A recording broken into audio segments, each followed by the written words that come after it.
लोकतंत्र की जड़ों पे बहुत बड़ी चोट पहुंच रही है। हम दिल्ली के सांसद, सभी सांसद, सातों के सातों सांसद लगातार दिल्ली के जनता के प्रश्न को लोगों के सामने ला रहे हैं, लेकिन हमें इस बात का बहुत दुख होता है कि जहां दिल्ली में एक पर एक घोटाले होते जा रहे हैं, वहीं दिल्ली में जिनका नाम कहीं महाठग है, महाझूठे हैं, अपनी बातों से लगातार पलटने वाले लोग, ऐसे अरविंद केजरीवाल गैंग कभी भी दिल्ली की जनता के प्रश्न पे जवाब देने को तैयार नहीं है। जरूरत है आज कि दिल्ली की जनता को ये गारंटी मिले कि जो घोटाले हुए हैं वो वापस कैसे दिल्ली के खजाने में पैसे आएंगे। गारंटी इस बात की चाहिए कि भ्रष्टाचारी कैसे सलाखों के पीछे जाने चाहिए। गारंटी इस बात की हमें चाहिए कि दिल्ली के बच्चों की, दिल्ली के महिलाओं की जो गली गली शराब की दुकान खोलने का एक प्रयास किया गया, उस पर न्याय कैसे हो। इन सारी बातों का जवाब नहीं मिल रहा, और जो लोग लोकतंत्र का शपथ लेके, संविधान की शपथ लेकर के भोली भाली जनता को ठग करके कुर्सियों पे बैठ गए, उनके जुबान से कुछ ऐसी बातें निकल रही हैं जो इशू को डाइवर्ट करने वाली हैं, लेकिन बहुत ही दुर्भावनापूर्ण हैं, झूठ से भरी हुई हैं, और ऐसे प्रयास को दिल्ली की जनता या हम दिल्ली के सांसद साथों, हम इनको बहुत गंभीरता से लेते हैं। हम गंभीरता से बात भी करते हैं, गंभीरता से सवाल का जवाब भी चाहते हैं। हम सभी सांसदों ने जो पीछे घटना हुई है, जब शराब घोटाला हुआ हजारों करोड़ का, हमने बार बार उस पर सवाल किए। सवाल आज सबको याद है,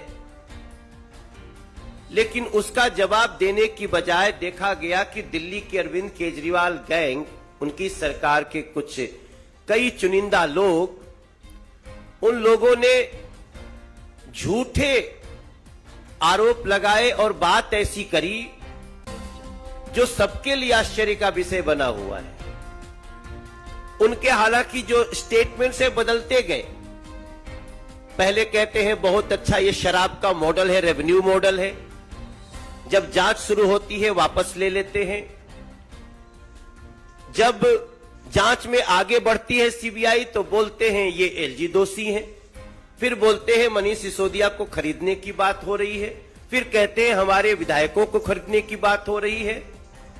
हम इन प्रश्नों को बहुत गंभीरता से लिए हैं और हम सभी ने माननीय एलजी महोदय को एक चिट्ठी लिखी, हम सब ने एक डिमांड करी है। जैसा आप सबको जानकारी है कि ऐसे झूठे, मिसलीडिंग, डाइवर्जनरी, दुर्भावनापूर्ण स्टेटमेंट पब्लिक डोमेन में दिए गए। क्या कहा गया? स्वयं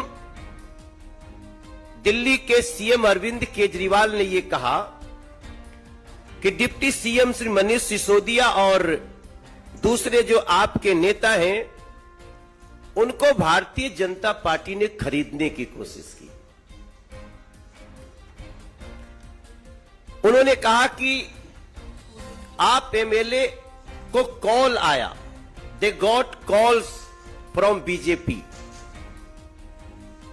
आज हम बहुत गंभीरता के साथ माननीय एलजी महोदय को ये पत्र हम सबने लिखी है, ये सबके हाथों में पत्र है, एक बार सभी लोग अपने हाथ में ले लेंगे। ये पत्र की कॉपी भी हम आपको देंगे। इस पत्र से एक एक चीज स्पष्ट है। सिंपल सी बात है कि हम पब्लिक डोमेन में की गई इन बातों को हम बहुत गंभीरता से ले रहे हैं। जब किसी को कॉल आता है तो वो छुप नहीं सकता। अब समय आ गया है कि यह फैसला हो जाए कि किसका कॉल आया या कौन व्यक्ति आपके पास आया या कौन मैसेज लेके आया। इन सारी बातों का दिल्ली के हम सातों सांसद भारतीय जनता पार्टी के इसका जवाब चाहते हैं। और इसकी जब तक जांच नहीं होगी तब तक हम सत्य तक नहीं पहुंच पाएंगे। और जांच भी ऐसी वैसी नहीं होनी चाहिए, जांच फॉरेंसिक होनी चाहिए। जब फॉरेंसिक जांच होगी तब पता चलेगा कि अरविंद केजरीवाल जी ने कहा कि आप MLAs had got calls from the BJP where they were offered huge amounts of cash to transfer their allegiance to the BJP. अगर कॉल आया है तो उसको पता करना मुश्किल नहीं है। तो हमारी डिमांड है यथाशीघ्र जिनको जिनको कॉल आया है उन सभी लोगों के फोन जांच एजेंसी को लेना चाहिए। इस पे जांच बैठनी चाहिए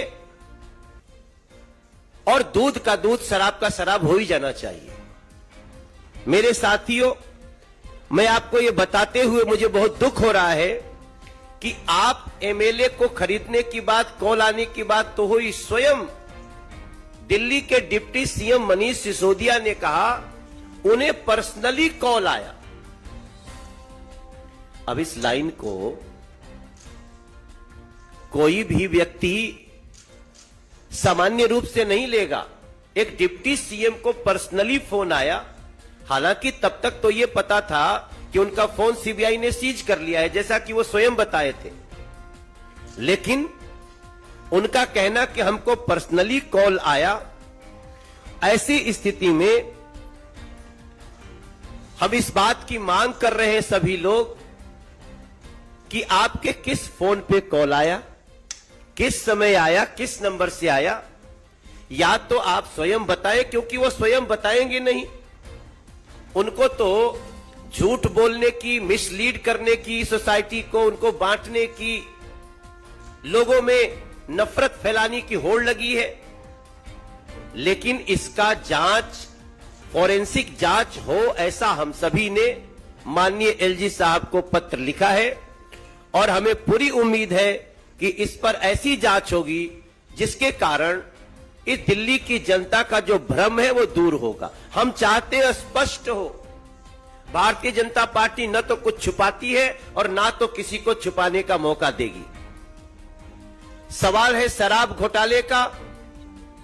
आप शराब घोटाले की जगह लगातार स्टैंड बदलते गए डाइवर्ट करने के लिए। अब समय आ गया है कि ये जो अटेंशन डाइवर्ट करने की दुर्भावनापूर्ण कोशिश की गई है, कहां से अटेंशन डाइवर्ट करना था? लीकर स्कैम से, शराब घोटाले से डाइवर्ट करो अटेंशन। क्लासरूम में हुए घोटाले से डाइवर्ट करो अटेंशन। हमसे मीडिया के लोगों ने भी बार बार पूछा, प्रवेश वर्मा जी से भी पूछा, रमेश बिधुड़ी जी से भी पूछा, हंसराज हंस जी, सब, गौतम गंभीर, हर्षवर्धन जी, मीनाक्षी जी, संजय मयूख जी, सबसे पूछा गया है। हमने पहले अपनी सारी बात कही, लेकिन अब हम माननीय एलजी महोदय के पास चिट्ठी लिख के गए हैं कि हम सभी एमपी बीजेपी के हम एग्रीड है इस बात पे कि जो डिफेमेटरी, अनसब्सटेंशिएटेड एलिगेशंस लगाए गए हैं, इसकी जांच फॉरेंसिक हो जाए ताकि दिल्ली की जनता को पता चले कि ये जो दिल्ली की गद्दी पर भोली भाली सूरत लेके बैठ गए अरविंद केजरीवाल एंड गैंग हैं, वो कितने बड़े झूठ को फैलाने में लगे हुए। और मुझे पूरा विश्वास है कि ऐसा करने से ही सच सामने आएगा।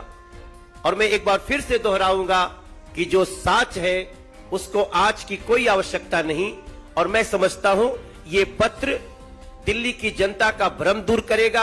ये जांच दिल्ली के लोगों को बहुत राहत देगा कि कौन झूठ बोल रहा है। अरविंद केजरीवाल एंड गैंग के इस झूठ का पर्दाफाश हो, दूध का दूध, शराब का शराब हो जाए, ऐसी भावना के साथ हम आपके सामने उपस्थित हैं। मेरा विनम्र निवेदन है माननीय सांसद रमेश बिधूरी जी से कि आपको संबोधित करें। मित्रों, आप सबका बहुत बहुत स्वागत है और हम सब आभारी भी हैं कि लोकतंत्र का चौथा स्तंभ मीडिया के माध्यम से आम जनमानस तक ये सच्चाई जानी चाहिए। मित्रों, स्टार्ट हुई बात 17 अगस्त से, जब मनीष सिसोदिया जी के खिलाफ मुख्य सचिव की जांच के बाद कि उनकी 2021 की जो लीकर पॉलिसी है उसको टोटल वायलेट किया गया और इसमें घोटाला हुआ है। उन्होंने शिकायत की, इसकी सीबीआई से जांच कराने की मांग की। तो 17 अगस्त को मनीष सिसोदिया जी के खिलाफ एफआईआर लॉन्च हो गई। वो एक्यूज नंबर 1 उस एफआईआर में है और अन्य 14-15 आरोपी और हैं। उसके बाद 22 अगस्त को तुरंत मनीष सिसोदिया जी एक ट्वीट करते हैं और जैसे मनोज जी ने कहा है, ट्वीट में वो करते हैं कि मुझे इन्फ्लुएंस किया गया, मुझे मुख्यमंत्री बनाने का ऑफर दिया गया, मुझे भाजपा में लाने का ऑफर दिया गया, मुझसे कहा गया तुम्हारे सारे केस माफ कर देंगे। वो एक ट्वीट करते हैं इस प्रकार का मनीष सिसोदिया जी कि मुझे ऑफर दी गई, मुझ पर दबाव बनाया गया, ये उन्होंने कहा है। उसके बाद 24 तारीख को उनके सांसद संजय जी, मैं किसी के पर्सनल कंटेक्ट पे नहीं जाना चाहूंगा, सांसद हैं माननीय, लेकिन वो मैदान में आते हैं 24 अगस्त को और वो मैदान में आते हैं जो इन्हीं मनीष सिसोदिया साहब को उत्तर प्रदेश के गली गली में लेकर घूम रहे थे कि इनका शिक्षा मॉडल बहुत बढ़िया है और उत्तर प्रदेश की शिक्षा सुधारेगा। पूरे उत्तर प्रदेश में वो संजय जी घूम रहे थे, उनकी क्रेडिबिलिटी आप देखिए। उसके बाद 400 सीटों में से 368 सीटों पर नोटा से भी कम वोट आम आदमी पार्टी को मिला और 5 साल से वहां योगी जी के नेतृत्व में बीजेपी की सरकार चल रही थी। तो ये संजय जी का कंडक्ट है। वो मीडिया में बैठते हैं अपने 4 विधायकों के साथ 24 तारीख को। पहले विधायक हैं जिनके साथ वो मीडिया में बैठते हैं, उनके ऊपर आरोप है ऑलरेडी अजय दत्त जी कि उनके ससुर फादर इन लॉ जहरीला खाना बेचने के खिलाफ मुकदमा दर्ज हुआ अंबेडकर नगर पुलिस स्टेशन के अंदर। 15 बच्चे मालविया, मदन मोहन मालविया हॉस्पिटल में फिर एडमिट हुए, उनकी मुश्किल से जान बची। मिड डे मील के अंदर किस प्रकार से घोटाला, जहरीला भोजन, पुराना भोजन परोसने के। दूसरे इनके विधायक आए थे संजीव झा जी, उनके बारे में भी जमीनों मिनों के बारे में जांच मिल जाएगी आपको, घर किस प्रकार के बने हुए, कैसे बने हुए। तीसरे विधायक थे सोमनाथ भारती जी, वो किसी से छुपा हुआ नहीं है। उनकी पत्नी के साथ किस प्रकार का व्यभिचारिक अनैतिक आचरण उन लोगों ने किया और कैसा कैसा किस प्रकार के ड्रामे चले, ये उनका कंडक्ट आपने देखा होगा। एक कुलदीप कुमार जी, ये एमएलए आए और फिर इन्होंने कहा कि हम सब लोगों को ऑफर की गई कि आपको इतना पैसा फालतू देंगे और बाकी 20-20 करोड़ और लोगों को देंगे, तुम एमएलए तोड़कर लाओ। इसके लिए अति आवश्यक है, हम दिल्ली के सांसदों ने ऑनरेबल मुख्य हमारे आदरणीय उपराज्यपाल महोदय जी से शिकायत की गई है। हमारे प्रधानमंत्री चाहते हैं कि राजनीति में स्वच्छता रहे, देश के लोकतांत्रिक पद्धति के अंदर बिल्कुल स्वच्छता रहे। जिस काम को लेकर माननीय प्रधानमंत्री जी काम कर रहे हैं उसके तहत आपके संज्ञान में कुछ चीजें लाना चाहता हूं। प्रिवेंशन ऑफ करप्शन एक्ट धारा 8 सेक्शन 8 वो इस बात को बड़ा स्पष्ट कहता है कि किसी को जबरदस्ती ब्राइब देना, ब्राइब के लिए उकसाना, ब्राइब के लिए ऑफर करना, अगर कोई इस प्रकार का क्राइम करता है या दबाव डालना, उन्होंने कहा मुझे ऑफर दिया गया, लालच देना किसी भी पोस्ट का, पद का, धन का, तो prevention of corruption act section 8 धारा 8 के अंदर स्पष्ट है 7 साल तक की उसमें सजा है कि ऐसे व्यक्ति के खिलाफ कॉग्निजेंस लिया जाना चाहिए और उसके खिलाफ मुकदमा दर्ज होना चाहिए। वो कोई भी है जिन्होंने मनीष सिसोदिया जी को ऑफर की, तो जो फोरेंसिक जांच के माध्यम से, उनके टेलीफोन कॉल डिटेल के माध्यम से ये जांच होनी चाहिए, ऐसे किस व्यक्ति ने ऑफर की और उसके खिलाफ एफआईआर दर्ज होनी चाहिए। इसी के साथ धारा 7A वही corruption prevention of corruption act की धारा 7A के अंदर बड़ा स्पष्ट है कि उस व्यक्ति को किसने कहा, जिसने मनीष सिसोदिया को टेलीफोन किया, उसको किसने उकसाया, उसके खिलाफ भी धारा 7A के अंदर प्रोविजन है, 3 साल तक की सजा है और वो भी एक प्रकार का दोषी है, वहां तक भी जाना चाहिए उसको किसने कहा। तीसरा, अगर हम धारा किसी को जबरदस्ती के विधायकों को दबाव बनाया गया है, वो किस किस व्यक्ति ने उन पर भी दबाव बनाया गया, चारों विधायकों पर, उन विधायकों से जांच होनी चाहिए, उनके भी कॉल डिटेल्स आनी चाहिए फॉरेंसिक जांच के माध्यम से, या उनसे पूछा जाना चाहिए, आप उनके नाम बताइए। देश की स्वच्छ राजनीति के लिए बहुत अच्छा है ये, केवल नौटंकी करने के लिए भ्रष्टाचार के खिलाफ हम आएंगे और एक के बाद एक भ्रष्टाचार करेंगे, तो उनके खिलाफ भी ये एक्शन होना चाहिए। एक्शन होने के बाद आईपीसी की धारा 182 भी विद्यमान है। देश का संविधान इतना बढ़िया बनाया है कि यहां पर कोई किसी भी प्रकार से कोई किसी को दबाव बनाकर, प्रेशर बनाकर, लालच देकर या सरकारी संस्थाओं पर बैठकर पद का दुरुपयोग करते हुए अगर समाज को, मीडिया को, कोर्ट को, जनमानस को कोई व्यक्ति झूठा मिसगाइड करता है तो उसके खिलाफ भी 182 के तहत कार्रवाई होनी चाहिए। यह आईपीसी की 182 सेक्शन के अंदर प्रोविजन है। अगर इनके खिलाफ किसी ने गलत शिकायत नहीं की है और इन्होंने मिसगाइड करने का डिप्टी सीएम जैसे संवैधानिक पद पर बैठने वाले व्यक्ति ने, और सांसद जो 4 विधायकों को साथ लेकर बैठता है और वो ये कहता है कि करप्शन हुआ है, हमें ऑफर दी गई है, बहुत करोड़ रुपया हमारे विधायकों को तोड़ने के लिए रखे गए हैं, तो 182 का भी उपयोग सेक्शन में किया जाना चाहिए। ये हमारी माननीय उपराज्यपाल जी से मांग है। इसको इंडिपेंडेंट एजेंसी सीबीआई से कराएं, इसको एंटी करप्शन ब्यूरो से कराएं, इसको दिल्ली पुलिस से कराएं, कहीं से भी जांच हो। लेकिन जैसे भाई मनोज जी ने कहा, दूध का दूध और शराब का शराब और नौटंकी की नौटंकी, ये तीनों बाहर निकल कर आनी चाहिए कि किस प्रकार की नौटंकी ये कर रहे हैं। इतनी बात कहकर मैं केवल ये दोबारा दोहराना चाहता हूं कि जो हम लोग डराने की जो बात कही थी उसमें हम ये नहीं कहते कि केवल 120 का ही एक्शन हो, 8 और 87A prevention of corruption act का भी सदुपयोग हो। यही कहकर मैं आप सबके सामने माननीय उपराज्यपाल जी से आपके माध्यम से भी, हम कल उनसे मिले भी थे, हमने उनको कल शिकायत भी दी है, आप सब लोग आपसे भी निवेदन चाहते हैं कि इस प्रकार की जांच होनी चाहिए। बहुत बहुत धन्यवाद। मित्रों, अपने बीच वरिष्ठ नेता और सांसद प्रवेश शाहिद सिंह वर्मा हैं। मेरा आग्रह होगा आप संबोधित करें।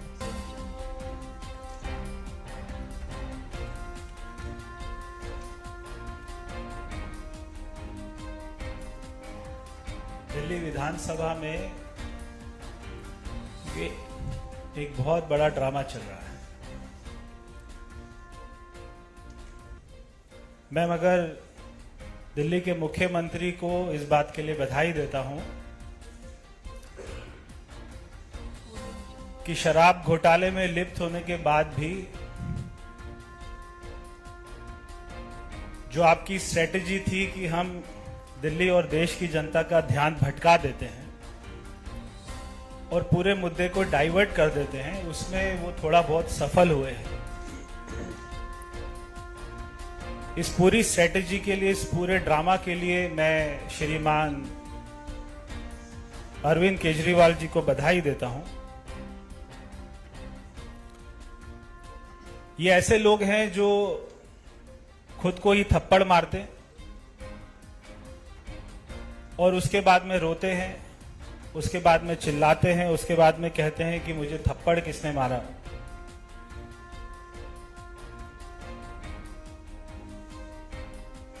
ये झूठ इस प्रकार का बोलते हैं कि उसमें 19-20 का अंतर नहीं होता, उसमें 0 और 1000 का अंतर होता है।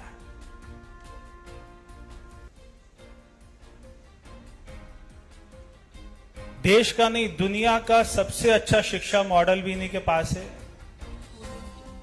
मगर इनके खुद के बच्चे उस शिक्षा मॉडल का लाभ नहीं उठा रहे। देश ही नहीं, दुनिया का सबसे अच्छा स्वास्थ्य मॉडल भी इनके पास है, मगर इनके मंत्री, इनकी धर्मपत्नी, इनके विधायक, सांसद वो उसका लाभ नहीं उठाते। तो केवल अंतर 19-20 का नहीं है, 0,000 का है।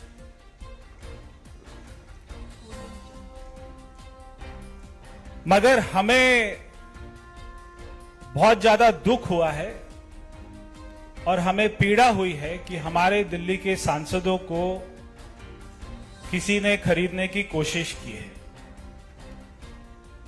जब तक हमारी पीड़ा खत्म नहीं होगी और दोषियों को जेल के पीछे नहीं डाला जाएगा, तब तक हमें चैन नहीं आएगा।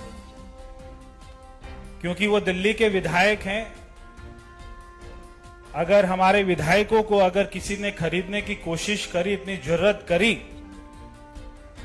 तो हम उसे माफ नहीं करेंगे और हम दिल्ली के मुख्यमंत्री का, दिल्ली के विधायकों का सहयोग करेंगे, हम सारे सांसद, कि उनको पकड़ना चाहिए। मनीष सिसोदिया कहते हैं मेरा फोन सीबीआई ले गई,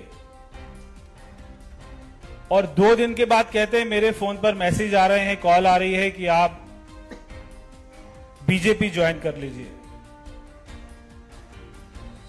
4 अपने विधायकों को बिठाकर उनको सुबह स्क्रिप्ट तैयार कर कर बोलते हैं। एक कहता है पूर्व विधायक बीजेपी का आया था, उसने मुझे 20 करोड़ की ऑफर करी है। एक कह रहा है कि पूर्व सांसद आया था, उसने 20। तो दिल्ली पुलिस उनके घर के सीसीटीवी भी जांच करेगी, जांच करनी चाहिए।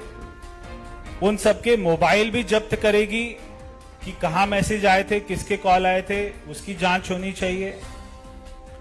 और उनको बुलाकर सभी को, अगर वो जो झूठ बोलने वाली मशीन होती है जिसके ऊपर बिठा देते हैं और ऐसे लगा देते हैं हाथ पर, lie detector test, narco test, तो नार्को टेस्ट भी होना चाहिए कि अगर ये किसी का नाम भूल गए तो उसमें नाम बहुत साफ अच्छे से याद आता है। तो हमें तो बहुत चिंता है, हमें बहुत पीड़ा है और हमें नींद नहीं आएगी जब तक उन लोगों को पकड़ा नहीं जाएगा जिन्होंने हमारे आम आदमी पार्टी के माननीय सारे विधायकों के साथ में ऐसा गलत व्यवहार किया है। हमें तो बहुत चिंता है, हमें इस बात की बहुत पीड़ा है। 20-20 करोड़ रुपया ऑफर दे रहे हैं, ये बिल्कुल ऐसा बात कर रहे थे जैसे विधायक नहीं हो सब्जी हो कि हमें खरीद रहे। 12 लोगों को ऑफर आ गई, ऐसा श्रीमान अरविंद केजरीवाल का आरोप है।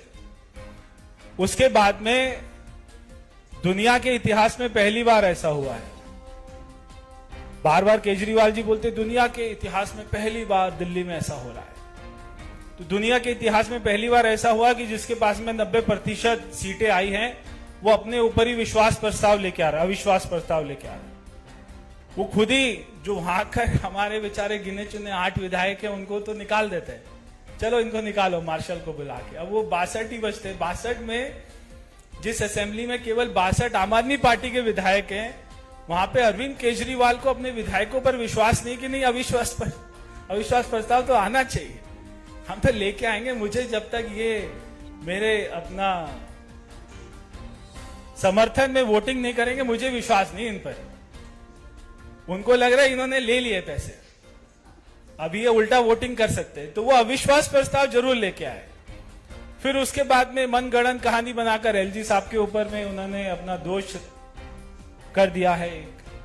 वहां पे सारे धरने पर बैठ गए हैं, रात को वहीं सो रहे हैं, अपने आप को मार रहे हैं, रो रहे हैं, एक दूसरे की छाती पीट रहे हैं, मगर नाम नहीं मालूम है कि इनको बेचारों को ऑफर किसने किया। तो ये केवल आरोप लगाकर और भाग जाएंगे, यहां पर इन्होंने गलती कर दी है, यहां पर ये फंस गए।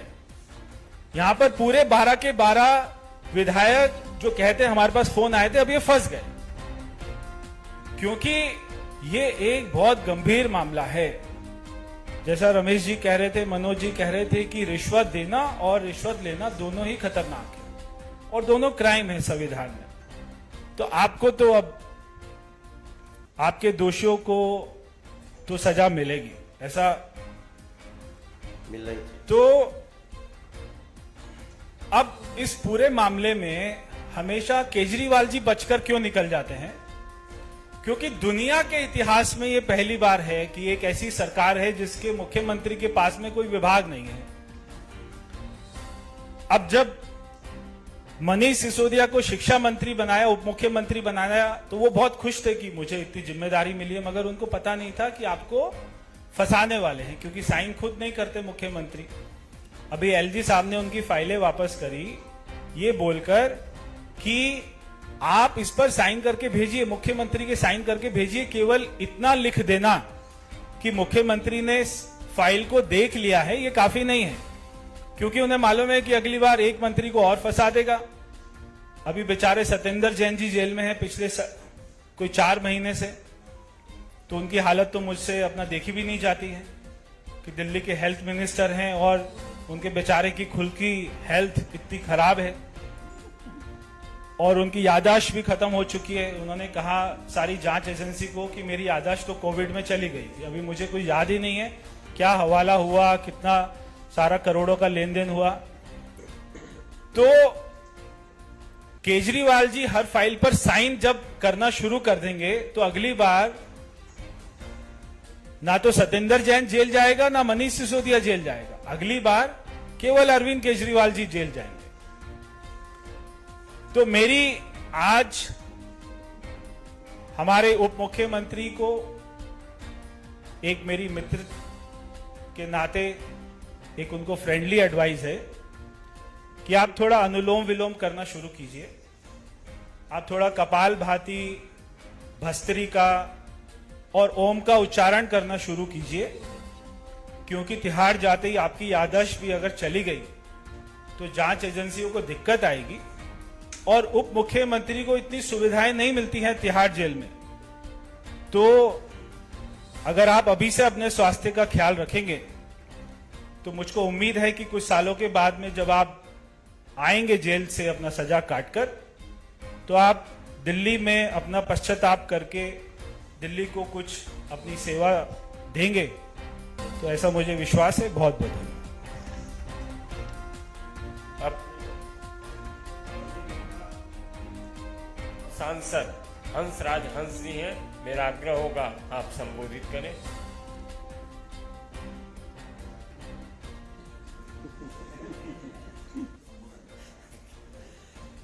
सबको नमस्कारम। गणपति बाबा हम सब पे कृपा करें, हमें सच बोलने की शक्ति प्रदान करें।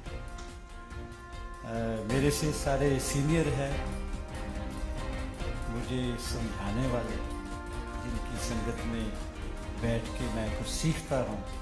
हमारे दिग्गज एमपी साहिबान ने वैसे तो सारे पॉइंट आपको बता दिए, माननीय मनोज जी, भदौड़ी साहब, प्रवेश जी। मैंने तो सिर्फ इतना अर्ज करना है कि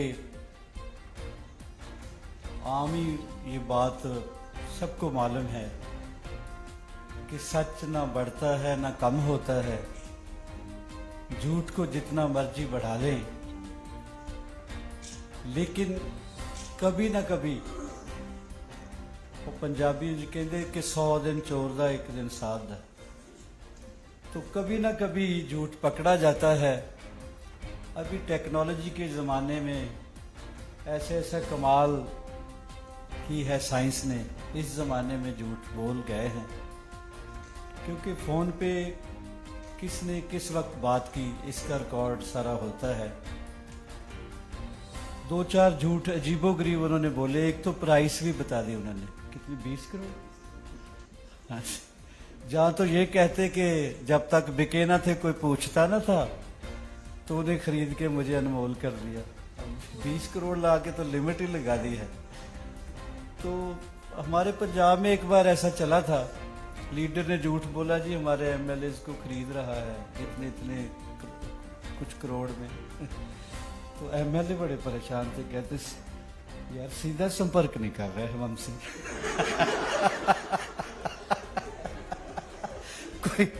कोई रौनक आए जेब में। उनको बेचारों को ये नहीं पता था कि हमारा लीडर झूठ बोल रहा है। तो करें क्या, अजीबोगरीब लोग इस दुनिया में आने का अधिकार है। शायद जन्म लेने में भी डेमोक्रेसी है, कोई रोक नहीं सकता किसी को। तो कोई कैसा बंदा है, कैसे किरदार का बंदा है, किस टाइप की उसकी पर्सनैलिटी है, उसके गुरु से पूछना चाहिए, क्योंकि गुरु ने बोलना सिखाया होता है गूंगे को, गुरु ने पाला होता है, गुरु ने प्रमोट किया होता है। तो इनके गुरु साहिबान जो अन्ना हजारे जी हैं, उनका बयान आपने कई बार सुना ही होगा। हमने क्या बोलना, हम तो इतना ही कहेंगे कि उसके नज़दीक गमे तरके वफा कुछ भी नहीं, मुतमिन ऐसे हैं वो जैसे हुआ कुछ भी नहीं। यार कितना मासूम चेहरे लेके टीवी पे आते हैं। और अब तो पकड़ेगा भैया, जब चेक होगा, कौन सी जांच करनी है इसकी, जब वो होगी, मैं तो डर रहा हूँ यार। यही है कि उसके नज़दीक गमे तरके वफा कुछ भी नहीं, मुतमिन ऐसे हैं वो, मुतमिन ऐसे हैं वो जैसे हुआ कुछ भी नहीं। अब तो हाथों की लकीरें भी मिटी जाती हैं, इनको खोकर तो मेरे पास रहा कुछ भी नहीं। हम तो इस वास्ते चुप थे, आज बोले हैं श्री गणेश किया है, हम तो इस वास्ते चुप थे कि तमाशा ना बने, तू समझता है हमें तुझसे गिला कुछ भी नहीं।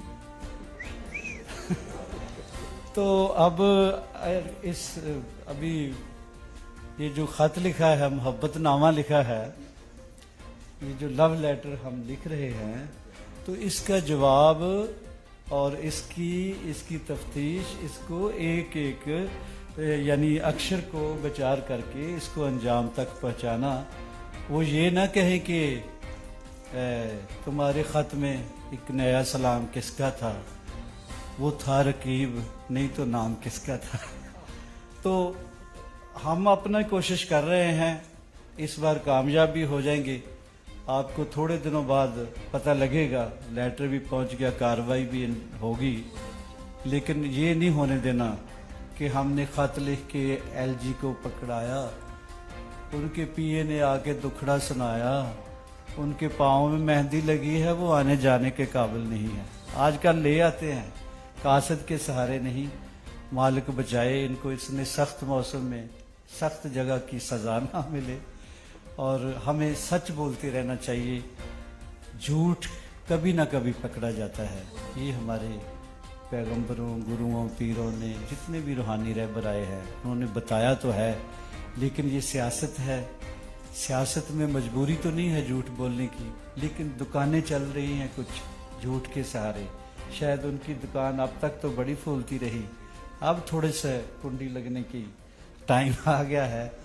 मालिक कृपा करे सब पे। मैं फिर भी प्रे करता हूँ कि हमें सच बोलने की मालिक तौफीक दे, शक्ति दे। आपको आप सबका शुक्रिया, बहुत बहुत मेहरबानी, नमस्कार।